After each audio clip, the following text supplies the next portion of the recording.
Education department గురించి మాట్లాడేప్పుడు 65% private schools లో ఉండి 35% మన గవర్నమెంట్ స్కూల్స్ లో ఉన్నారు.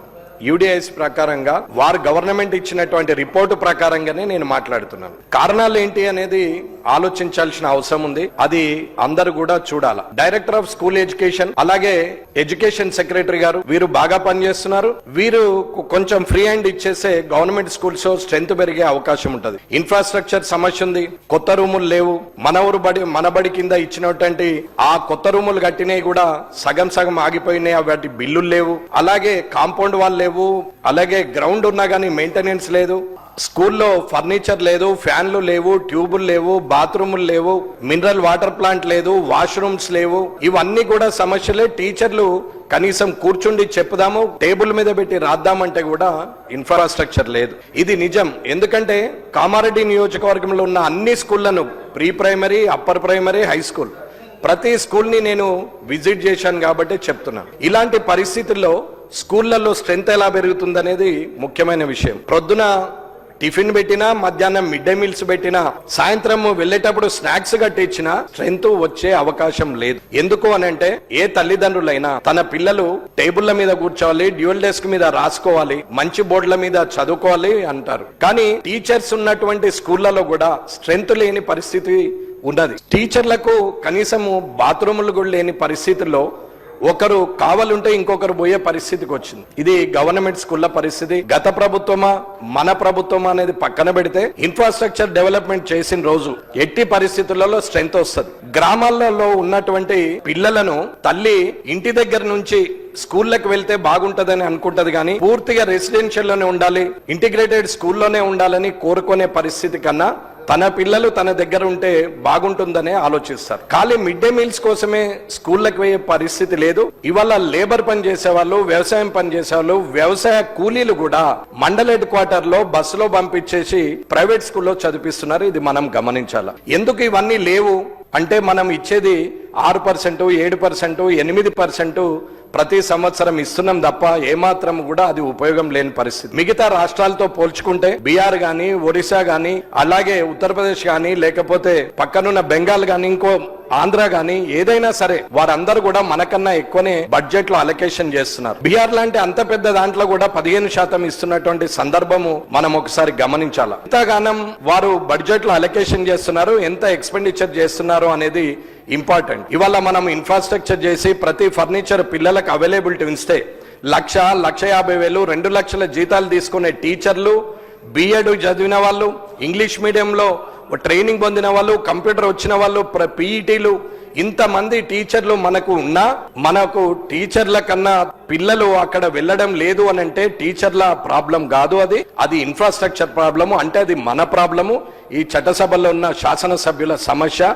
ఇది మనం తీర్చాల్సిన అవసరం ఉన్నది. ఇది మనము ఆలోచించుకోవాలి. స్కూల్లో టచ్ స్క్రీన్ ఇచ్చారు కానీ అక్కడ పోతే కిటికీలు ఉండవు, అక్కడ పోతే ఫ్లోరింగ్ బాగుండదు, కనీసం పెచ్చులుడిపోతా ఉంటాయి, పలిగిపోతాయి. వరండాల్లో కనీసం కూర్చుందామంటే బండలు మొత్తము లోతుకు పోయి ఉంటుంది, దిగిపోయి ఉంటది. అసలు స్కూల్ వాతావరణం చూస్తే కలర్లు లేక ఎన్నో రోజులైనాయి అని ఆ కలర్లు కూడా వేయించుకునే పరిస్థితి లేదు. అక్కడే విలేజ్ డెవలప్మెంట్ కమిటీ వాళ్ళు ఏదో దయార్థ హృదయంలో ఆ ఊర్లో ఎంతో చదువుకొని పోయిన వాళ్ళు, ఎవరైనా డబ్బులున్న వాళ్ళు ఉంటే ఎంతో కొంత సాయం చేస్తే ఇంత కలర్ వేసుకుంటున్నారు. అది 26 జనవరికో లేకుంటే 15 ఆగస్టుకో.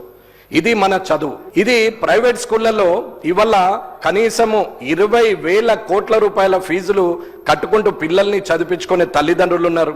ఎల్కేజీ, యూకేజీకి 2 లక్షలు తీసుకుంటున్నారు. కానీ కొన్ని స్కూళ్ళ 15 లక్షలు కూడా తీసుకుంటున్నటువంటి పరిస్థితి ఉంది. ఉన్నోడు పిల్లల్ని చదివించుకుంటుండొచ్చు. ఫీ రెగ్యులరేషన్ కమిటీ స్కూళ్లకు లేదు. ఎవరు ఇష్టం ఉన్నట్టు వాళ్ళు విచ్చలవిడిగా ఫీజులు పెంచుతున్నారు. ఎందుకు ఫీజులు పెంచుతున్నారో ఎవరికి అర్థం కాదు. దాని మీద ఇన్స్పెక్షన్ ఉండదు.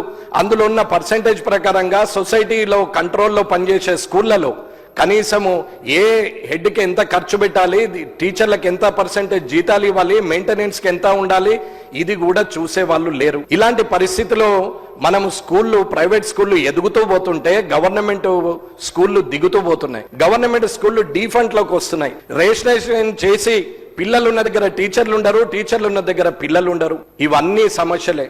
మిడ్ డే మీల్స్ కానీ పోతే కారం నీళ్లు, అక్కడ పోతే సన్న బియ్యం ఇచ్చినా కానీ అన్నం పెట్టే వాళ్ళ దగ్గర నిజాయితీ లేదు. మహిళా సమాఖ్యలకు ఇచ్చిన దగ్గర, గుడ్లు పెట్టాల్సిన దగ్గర డబ్బులు డబ్బులు లేవని చెప్పి అరటి పనులు ఇచ్చిన సందర్భం నేను చూసిన.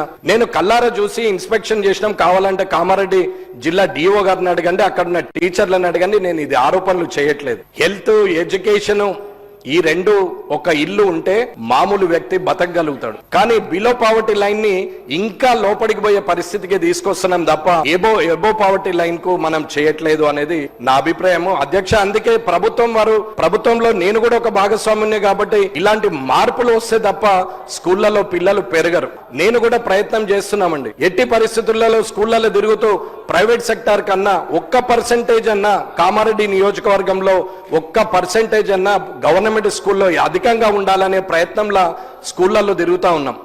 ఇవాళ మిడ్ డే మీల్స్ కోసమే పిల్లలు రావడము అనేది ఏదైతే ఆలోచన చేసి పెట్టిరో ఆ స్కీము పెట్టినప్పటి పరిస్థితి వేరు. అప్పుడు నిజంగా కూడా భోజనానికి ఇబ్బంది పడే మామూలు వ్యక్తులు, గరీబోళ్ళు ఉండేటోళ్ళు కాబట్టి ఆ భోజనం కోసమన్నా స్కూళ్ళలోకి వస్తారని చెప్పి స్కూళ్ళలో పెట్టాం. ఇకపోతే స్కూళ్ళలో మనం యూనిఫామ్స్ ఇస్తాం. యూనిఫామ్ ఇస్తే ఒక గుండి పైకి ఉంటది, ఒక గుండి లోపలికి ఉంటది. కాలర్ ఒకటి పెద్దగా ఉంటది, ఒకటి చిన్నగా ఉంటది. పాయింట్ మొండిగా ఉంటది, లేకపోతే షర్టు పొడుగుంటది. ఏమనంటే సైజు సరిగా లేదు అంటారు. ఇవన్నీ కాంట్రాక్ట్ ఇచ్చినప్పుడు కాంట్రాక్టర్ తన స్వార్థ ప్రయోజనాల కోసము లేని వాళ్ళ పిల్లల మీద డబ్బులు సంపాదించే పరిస్థితికి దిగజారిపోతున్నది అనేది ఒక్కసారి ఆలోచించండి. అన్న, నేను మనస్ఫూర్తిగా చెప్తున్నా, నాకు ప్రైవేట్ ఇన్స్టిట్యూట్ ఉన్నది. కానీ నేను గవర్నమెంట్ ఇన్స్టిట్యూటే ప్రైవేట్ ఇన్స్టిట్యూట్ లాగా కూడా నడపలేకపోవడానికి అవకాశం లేదు అనేది కాదు. గ్రౌండ్ ఉంది, ఆల్రెడీ ఎస్టాబ్లిష్డ్ స్కూల్స్ ఉన్నాయి, ఆల్రెడీ టీచర్లు ఉన్నారు. ఒక ఇన్ఫ్రాస్ట్రక్చర్ డెవలప్మెంట్ చేసి, న్యూ బిల్డింగ్స్ కన్స్ట్రక్షన్ చేసి, ఒక వాష్రూమ్స్ పెట్టి, మినరల్ వాటర్ ప్లాంట్ పెట్టి, అక్కడ వాటర్ ఫెసిలిటీ ఇచ్చి, స్పోర్ట్స్ ఎక్విప్మెంట్ ఇచ్చి, అక్కడ డ్యూయల్ డెస్కులు, ఫ్యాన్లు, ట్యూబ్లు, కలర్స్ ఇచ్చి ఆ స్కూల్ను అంగరంగ వైభవంగా చేసి ల్యాబ్స్ ఇవ్వగలిగితే ప్రైవేట్ లో ఎబో మిడిల్ క్లాస్ పీపుల్ కూడా ఖచ్చితంగా గవర్నమెంట్ స్కూల్కే వెళ్తారు. ఇకపోతే హెల్త్ ను చూస్తే హెల్త్ లో డాక్టర్స్ ను అందరూ అంటారు, ప్రైవేట్ దాంట్లోకి వెళ్తే 2 లక్షలు 3 లక్షలు ఫీజు కట్టే దగ్గరనేమో చేతులు కట్టుకొని నిలబడే ఈ జనం గవర్నమెంట్ దగ్గరికి రాగానే ఇదేదో ఫ్రీ అని చెప్పేసి ఈ డాక్టర్లు మనకు నౌకర్లు, వీళ్ళని ఏమన్నా పర్వాలేదు అనే పరిస్థితికి దిగజారిపోయింది. ఇన్సెక్యూర్డ్ ఫీలింగ్ గా డాక్టర్లు ఉంటున్నారు. డాక్టర్ ఒక ప్రిస్క్రిప్షన్ రాయాలంటే, ఒక పేషెంట్ ను చూసి డిస్క్రైబ్ చేయాలనుకుంటే, ఆ ప్రిస్క్రిప్షన్ రాయాలి, డయాగ్నోస్ చేయాలి అని అనుకుంటే క్యారిడార్ లో నిలబడి స్ట్రెచర్ మీద పెన్ను పేపర్ పట్టుకొని రాసే పరిస్థితి ఇది మన దగ్గర ఉన్నటువంటి వైద్యశాలల పరిస్థితి. దీంట్లో కూడా ఏముంది ఏం లేదంటే మంత్రి గారికి తెలియందని కాదు, అక్కడున్న సెక్రటరీ గారికి, క్రిస్టినా గారికి తెలియందనేది కాదు, ప్రతి ఒక్కరికి అన్ని తెలుసు. కానీ ఎలా చేస్తే మారుతుంది, ఎలా చేస్తే లేని వాడికి ఉపయోగపడతాము అనేది చూడాలని చెప్పేసి ఒక్కసారి ఆలోచించవచ్చు.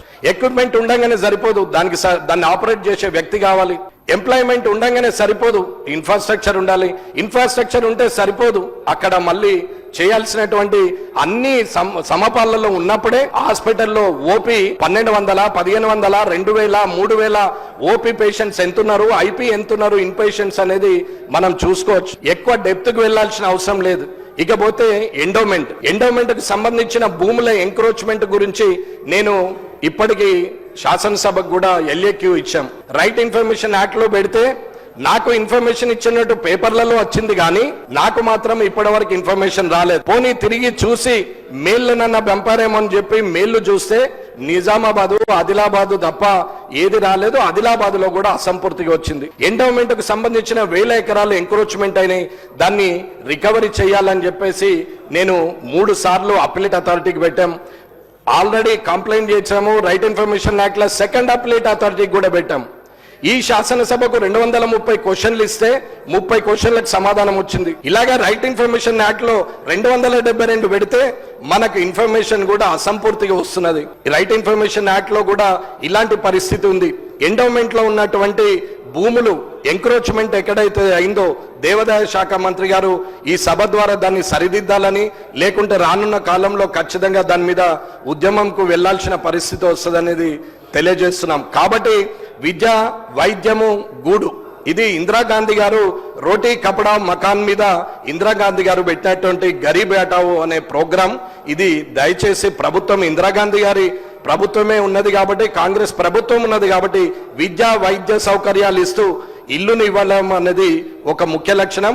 ఇల్లు ఇవ్వగలిగినారు అని నేను కూడా మొన్నే ఒప్పుకున్నాం, కానీ విద్యా వైద్యం కూడా మీరు తిరిగి సరిదిద్దాలని కోరుకుంటూ ఈ అవకాశం ఇచ్చిన అధ్యక్షుల వారికి అందరికీ ధన్యవాదాలు తెలియజేస్తున్నాను.